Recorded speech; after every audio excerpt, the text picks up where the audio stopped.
Kourou, French Guiana. Just a few kilometers away from the Ariane 5 and Vega launch pads, the footprint of the future Ariane 6 launch zone is clearly visible. In the Guyanese forest along the Atlantic coast, one can track the shape and the progression of the work that has already been done.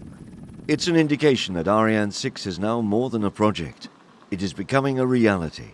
The decision to develop and build this new generation launcher was taken at the ESA Council Ministerial Conference in 2014. And now things are moving forward at the European spaceport. We don't wait for all the decisions to be taken. We have to work. And you know that one of the ambitions of this program is to have the launcher Ariane 6 available in 2020, which is only a few years. So we have to do a complete development project to be ready for a first launch in 2020. Ariane 6 will be a three-stage launcher.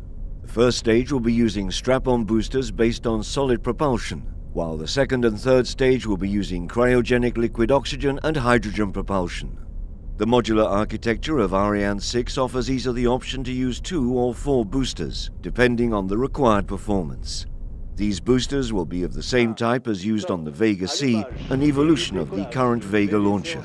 Ariane 6 will reduce the cost of a launch service by 50% compared to today. So you have to realize that in just 4 years, we are reducing the cost of a launch service in Europe with 50%.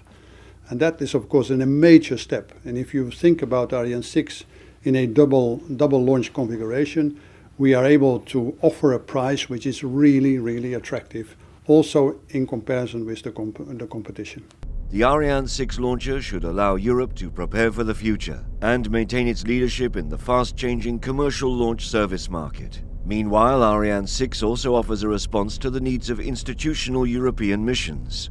ESA and the industry share the responsibility, costs and risks associated with the Ariane 6 program. The intention is to provide guaranteed access to space for Europe at a competitive price, but this time without requiring public sector support for exploitation. Our objective to have in Europe an independent access to space is a key political item. It's a political objective. It's very clear that this is number one of all the lists of objectives that you can see when you speak with our ministers. But that objective, to achieve that objective and to do it against, let me say, acceptable conditions, you also need a commercial market. Europe needs also the commercial market, and that's why we combine the two things. This summer will be a busy time at ESA and in the industry, as the finalization of the first step of the program is well underway, with preliminary launcher designs and the procurement of the infrastructure. In September, ESA will report back to its member states for the final decision on continuing with Ariane 6.